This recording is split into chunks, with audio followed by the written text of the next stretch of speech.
नमस्कार दोस्तों, आपका स्वागत है टारगेट क्लासेस बीकानेर पर। जैसा कि आपने थंबनेल में देख लिया होगा कि राजस्थान की सभी भर्तियों के लिए अति महत्वपूर्ण प्रश्न।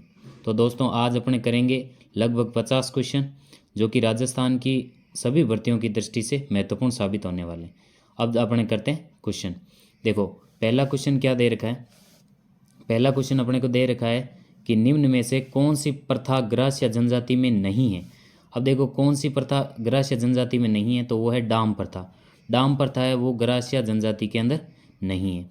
अब चलते हैं अपने सेकंड क्वेश्चन की ओर। देखो सेकंड क्वेश्चन क्या कह रहा है कि राजस्थान में मीणा व भील के पश्चात तृतीय बड़ी जनजाति कौन सी, यानी पहली कौन होगी मीणा, दूसरी भील और तीसरी जनजाति पूछा है अपने को। तो तीसरी जनजाति कौन सी है, वो है गरासिया जनजाति। गरासिया जनजाति है जो कि राजस्थान की तीसरी सबसे बड़ी जनजाति है। अब बात करते हैं अपने तीसरे प्रश्न की।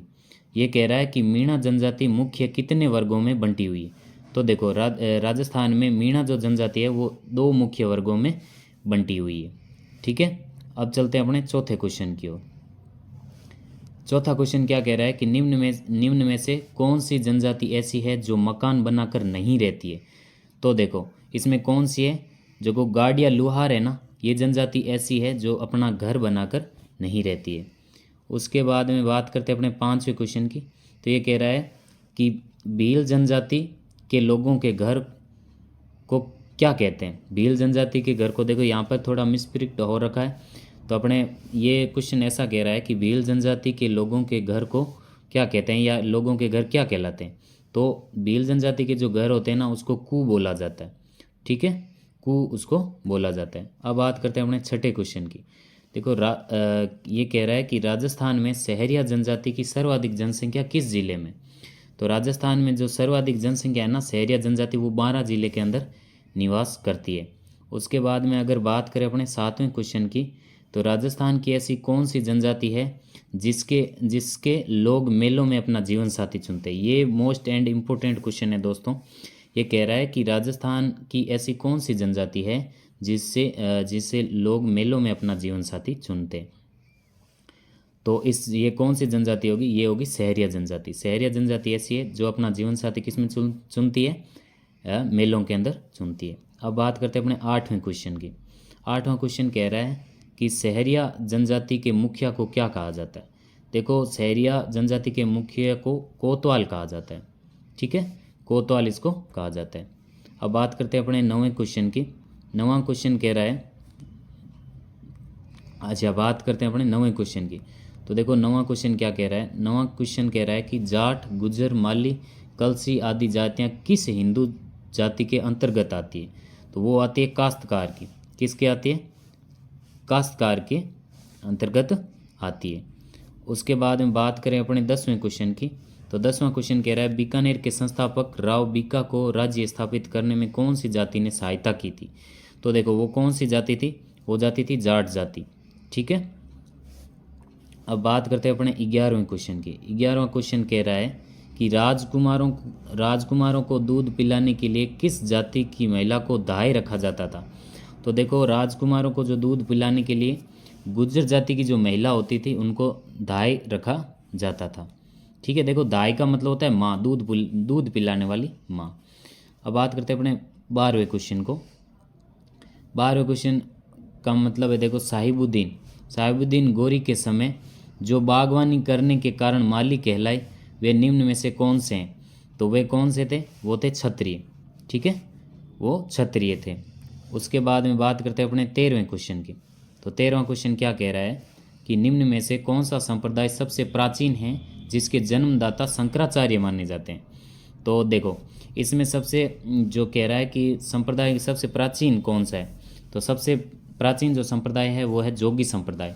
ठीक है, अब अपने देखते हैं क्वेश्चन नंबर 14 क्या कह रहा है। ये कह रहा है कुम्हार समुदाय स्वयं को किसकी संतान मानते हैं। तो देखो कुम्हार समुदाय है ना वो स्वयं को ब्रह्मा जी की संतान मानते हैं। अब बात करते हैं अपने 15वें क्वेश्चन की। 15वां क्वेश्चन कह रहा है कि पूर्विल, मारू, जोगेड़ और मोयला कौन से समुदाय में आते हैं। तो देखो ये कौन से समुदाय के अंदर आते हैं, ये आते हैं कुम्हार समुदाय के अंदर। ठीक है, कुम्हार समुदाय के अंदर आते हैं। अब बात करते हैं अपने 16वें प्रश्न की। ये कह रहा है कि राजस्थान के कौन से ज़िले में सर्वाधिक जनजातियाँ हैं। अब देखो ये क्या कह रहा है, राजस्थान के कौन से ज़िले में सर्वाधिक जनजातियाँ हैं। तो देखो राजस्थान के कौन से ज़िले में सर्वाधिक जनजातियाँ हैं, तो ये अपने हो जाएगा बांसवाड़ा के अंदर। राजस्थान के बांसवाड़ा ज़िले के अंदर सबसे ज़्यादा जनजातियाँ निवास करती है। अब बात आती है 17वें प्रश्न में। 17वां प्रश्न क्या कह रहा है कि राजस्थान के कौन से ज़िले में डामोर जनजाति सर्वाधिक पाई जाती है। तो देखो ये थोड़े बहुत ट्रिक के साथ में भी डे से डामोर होता है तो डे से डूंगरपुर याद रखना, ठीक है। राजस्थान के डूंगरपुर ज़िले में डामोर जनजाति सर्वाधिक पाई जाती है। अब बात आती है 18वें क्वेश्चन की ओर। 18वां क्वेश्चन क्या कह रहा है कि सांसी जनजाति का संबंध राजस्थान के किस जिले में। सांसी जनजाति का संबंध राजस्थान के किस जिले से है, तो वो है भरतपुर से। किससे है, भरतपुर जिले से। उसके बाद में 19वां क्वेश्चन कह रहा है अपने को कि राजस्थान की जनजातियों की जनसंख्या की दृष्टि से भारत में कौन सा स्थान है। तो देखो भारत में 6ठा स्थान है, ध्यान रखना। कौन सा स्थान, भारत में 6ठा स्थान है। उसके बाद में 20वां क्वेश्चन कह रहा है कि मीणा पुराण किस मुनि द्वारा लिखा गया था। तो मीणा पुराण किस मुनि के द्वारा लिखा गया था, ये मुनि मगर सागर के द्वारा लिखा गया था। उसके बाद में बात करते हैं 21वें क्वेश्चन की ओर। 21वां क्वेश्चन क्या कह रहा है, ये कह रहा है भील जाति के पुरुष कमर पर जो वस्त्र लपेटते हैं उसे कहते हैं, उसे क्या कहते हैं, उसे खोइतु कहते हैं। क्या कहते हैं, खोइतु कहते हैं। बात करते हैं अपने 22वें क्वेश्चन की। 22वां क्वेश्चन कह रहा है कि भील जाति का मुख्य खाद्यान्न क्या है, यानी वो मुख्य रूप से क्या खाते हैं। तो मुख्य रूप से वो मक्का खाते हैं, ठीक है। भील जनजाति मुख्य रूप से मक्का खाते हैं। अब बात करते हैं अपने 23वें क्वेश्चन की। 23वां क्वेश्चन कह रहा है कि गरासिया जनजाति का मुख्य त्यौहार कौन सा है। तो देखो गरासिया जनजाति का जो मुख्य त्यौहार है ना, वो होली है। कौन सा है, होली है, ठीक है। अब बात करते हैं अपने 24वां क्वेश्चन क्या कह रहा है कि सांसी जनजाति की कितनी उपजातियाँ। तो सांसी जनजाति की कितनी उपजातियाँ, ये अपने को देखना है। सांसी जनजाति की 2 उपजातियाँ हैं, ठीक है। सांसी जनजाति की कितनी उपजातियाँ हैं, 2 उपजातियाँ हैं। अब बात करते हैं 25वें क्वेश्चन की। 25वां क्वेश्चन कह रहा है कि सांसी जनजाति की सर्वाधिक जनसंख्या राजस्थान के किस जिले में निवास करते हैं। वो आपने पढ़ा था अभी, पीछे क्वेश्चन ये रिपीट हुआ है, तो भरतपुर के अंदर, ठीक है। अब बात करते हैं 26वें क्वेश्चन की। 26वां क्वेश्चन कह रहा है भील जाति स्वयं को किसकी संतान मानती है, ठीक है। तो भील जनजाति है जो स्वयं को महादेव अथवा मुंडा की जनजाति मानती है, मतलब खुद को संतान मानती है। भील जनजाति है वो महादेव अथवा मुंडा की अपनी मतलब संतान मानती है वो अपने आप को। उसके बाद में 27वां क्वेश्चन कह रहा है कि डामोर जनजाति का मुख्य खाद्यान्न क्या है। तो देखो भील जनजाति का अपने पीछे पढ़ा था जो कि मक्का है, और डामोर जनजाति का भी मक्का इसमें राइट उत्तर हो जाएगा। 28वां क्वेश्चन क्या कह रहा है कि मीणा जनजाति कितनी उपजातियों में बंटी हुई है। तो मीणा जनजाति कितने उपजातियों में बंटी हुई है, वो है 8 उपजातियों के अंदर बंटी हुई है। बात करते हैं अपने 29वें क्वेश्चन की। ये कह रहे हैं कि भील लोगों में निम्न में से कौन सी परिवार प्रथा का प्रचलन है, यानी कौन सी जो प्रथा है वो ज़्यादा प्रचलित है। तो इसमें सबसे ज़्यादा प्रचलित कौन सी है, वो है एकाकी परिवार। कौन सा, एकाकी परिवार। अब बात करते हैं अपने 30वें क्वेश्चन की। 30वां क्वेश्चन अपने को कह रहा है कि भील जाति में विवाह की कौन सी प्रथा प्रचलित है। देखो इसमें थोड़ा बहुत मिसप्रिंट हो रखा है, लेकिन प्रचलित होगा, ठीक है। तो ये कौन सी है, वो है बहिर्विवाह। कौन सी है, बहिर्विवाह इसके अंदर राइट उत्तर हो जाएगा। उसके बाद में 31वां क्वेश्चन कह रहा है कि निम्न में से कौन से समुदाय के लोग अच्छे तीरंदाज होते हैं। तो अपने को पता है ये तो भील ही होंगे, क्योंकि भील क्या करते हैं, जंगलों के अंदर निवास करते हैं, तो उन्हें तीरंदाजी आती है। उसके बाद में ये कह रहा है कि भील जनजाति के छोटे गांव को क्या कहते हैं। तो देखो भील जनजाति के छोटे गांव को क्या कहते हैं, तो अपने ये पढ़ते हैं आगे, फलां बोलते हैं। क्या बोलते हैं, फलां बोलते हैं इसको। भील जनजाति के छोटे गांव को क्या बोलते हैं, फलां बोलते हैं। 33वां क्वेश्चन कह रहा है कौन सा मेला सहरिया जनजाति का कुंभ माना जाता है। देखो सहरिया जनजाति का कुंभ माना जाता है। कौन सा मेला है जो सहरिया जनजाति का क्या माना जाता है, कुंभ माना जाता है। तो वो है हाड़ौती अंचल के अंदर है, सीमाबाड़ी नहीं है, ये सीताबाड़ी होगा मेरे हिसाब से, ठीक है।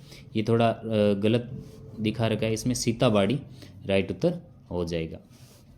जो कि कोटा बूंदी बारा के यानी हाड़ौती अंचल के अंदर है। उसके बाद में 34वां क्वेश्चन क्या कह रहा है, 34वां क्वेश्चन कह रहा है निम्न में से कौन सी जनजाति राजस्थान में नहीं पाई जाती है। अब देखो नहीं पाई जाती, भील, आप कहोगे भील तो पाई जाती है, सहरिया भी पाई जाती है, मीणा भी पाई जाती है, लेकिन बेगा जो जनजाति है वो अपने राजस्थान के अंदर नहीं पाई जाती है। 35वां क्वेश्चन है कि सहरिया जनजाति की बस्ती कहलाती है। देखो सहरिया जनजाति की बस्ती क्या कहलाती है, सहराना कहलाती है। क्या कहलाती है, सहराना कहलाती है। 36वां क्वेश्चन है कि जनसंख्या की दृष्टि से, जनसंख्या की दृष्टि से मीणा जनजाति का राजस्थान में कौन सा स्थान है। तो देखो सबसे पहले प्रथम स्थान है उसका, क्योंकि जनसंख्या की दृष्टि से मीणा जनजाति है, उसका प्रथम स्थान है। उसके बाद में दूसरे स्थान पर भील जनजाति है। ठीक है, अब बात करें अपने 37वें क्वेश्चन की। 37वां क्वेश्चन क्या कह रहा है, ये कह रहा है कि कंजर जनजाति की महिलाएं कमर पर जो वस्त्र पहनती है वह कहलाता है, वह क्या कहलाता है, खूसनी कहलाता है। क्या कहलाता है, खूसनी। उसके बाद में 38वां क्वेश्चन क्या कह रहा है, 38वां क्वेश्चन अपने को कह रहा है कि जनसंख्या की दृष्टि से भील जनजाति का राजस्थान में कौन सा स्थान है। तो देखो मैंने कहा था पहला किसका हो जाएगा, मीणा का हो जाएगा, और द्वितीय किसका हो जाएगा, भील जनजाति का हो जाएगा। ठीक है, ये लो भील जनजाति का हो जाएगा। अब बात करते हैं अपने 39वें क्वेश्चन की। 39वां क्वेश्चन कह रहा है कि राजस्थान में पाई जाने वाली सांसी जनजाति के दो उपभाग में एक को बीजा कहते हैं तथा दूसरे को क्या कहते हैं। देखो एक को बीजा कहते हैं, दूसरे को क्या कहते हैं, तो ये अपने एक को बीजा कहते हैं और दूसरे को क्या कहते हैं, दूसरे को कहते हैं माला। ठीक है, दूसरे को क्या कहते हैं, माला कहते हैं। उसके बाद में 40वां क्वेश्चन कह रहा है कि नृत्य की कथक शैली का जन्म किस राज्य में हुआ है।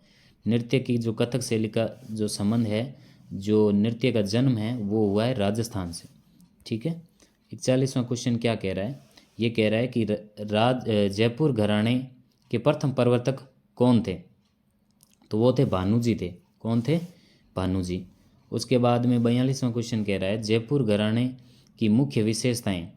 तो इसमें मुख्य विशेषताएं क्या हो जाएगी, ये हो जाएगी वीर, रस और भरमरी। वीर, रस और भरमरी। उसके बाद में 43वां क्वेश्चन कह रहा है कि कुमारी स्वाति खत्री किससे संबंधित है। ठीक है, कुमारी स्वाति जो महिला है खत्री, वो किससे संबंधित है, तो वो है अपने कथक नृत्य से। किससे, कथक नृत्य से। उसके बाद में 44वां क्वेश्चन कह रहा है कि कथक केंद्र जयपुर को जयपुर को स्थापना की गई थी, यानी कब की गई थी, तो वो की गई थी 1978 और 79 के अंदर। उसके बाद में बात करते हैं अपने 45वें क्वेश्चन की। ये कह रहा है कथकली नृत्य किस राज्य का प्रमुख नृत्य है, तो वो है कर्नाटक का। किसका है, कर्नाटक का। कथक कर्नाटक का हो जाएगा। उसके बाद में 46वां क्वेश्चन कह रहा है कि जयपुर शैली के पद्मश्री से सम्मानित, यानी पद्मश्री से, ये थोड़ा बहुत गलत दे रखा है, पद्मश्री से सम्मानित कलाकार कौन है, वो है दुर्गालाल जी। ठीक है, 47वां क्वेश्चन क्या कह रहा है अपने को, कथक नृत्य का दूसरा नाम क्या है। देखो कथक नृत्य का जो दूसरा नाम है वो है मंगलमुखी नृत्य। उसके बाद में 48वां क्वेश्चन अपने को क्या कह रहा है, ये कह रहा है कि गीदड़ नृत्य का दूसरा नाम क्या है। तो देखो गीदड़ नृत्य किस क्षेत्र की ओर होता है, तो अपने कहेंगे शेखावाटी की ओर। किसके अंदर, किस क्षेत्र की ओर होता है, शेखावाटी। और शेखावाटी में कौन कौन से जिले आते हैं, जैसे सीकर हो गया, चूरू हो गया, झुंझुनू हो गया। तो गीदड़ नृत्य को अपने शेखावाटी नृत्य भी कह सकते हैं। उसके बाद में 49वां क्वेश्चन है, ये कह रहा है डांडिया नृत्य कहाँ नहीं किया जाता है। देखो कहाँ किया जाता है, ये क्वेश्चन गलत हो जाएगा, लेकिन ये क्या पूछ रहा है अपने को, डांडिया नृत्य कहाँ नहीं किया जाता। तो कहाँ नहीं किया जाता है, डांडिया नृत्य है जो भरतपुर के अंदर नहीं किया जाता। देखो भरतपुर के अंदर एक बम्ब नृत्य है, कौन सा है, बम्ब नृत्य, ये प्रचलित है। ठीक है, बाकी डांडिया नृत्य है जो शेखावाटी के अंदर किया जाता है, बीकानेर के अंदर भी किया जाता है, और मारवाड़ जोधपुर की साइड भी अपने किया जाता है। अच्छा, 50वां क्वेश्चन अपने को क्या कह रहा है, 50वां क्वेश्चन कह रहा है कि जालोर जिले का नृत्य है। देखो जालोर जिले का कौन सा नृत्य हो जाएगा, तो देखो लुम्बार नृत्य है, ये भी जालोर जिले के अंदर किया जाता है। और वासा घोड़ी भी, ये भी जालोर जिले के अंदर किया जाता है। और घूमर भी जालोर जिले के अंदर, अपने अभी पढ़ा था मारवाड़ की साइड में किया जाता है। तो मारवाड़ में देखो ये जोधपुर, जालोर वगैरह, ये बाड़मेर का जो क्षेत्र आता है, तो इसमें भी घूमर नृत्य किया जाता है। यानी इसका राइट हो जाएगा उपरोक्त सभी। ठीक है, तो दोस्तों ये थे आज के 50 मोस्ट इम्पोर्टेंट क्वेश्चन जो कि हर कॉम्पिटिटिव एग्ज़ाम के अंदर एक ना एक पूछे ही जाते हैं। तो आप इसे आराम से पढ़िएगा, नोट्स बनाइएगा, और अगर चैनल को अभी तक सब्सक्राइब नहीं किया तो सब्सक्राइब करिएगा।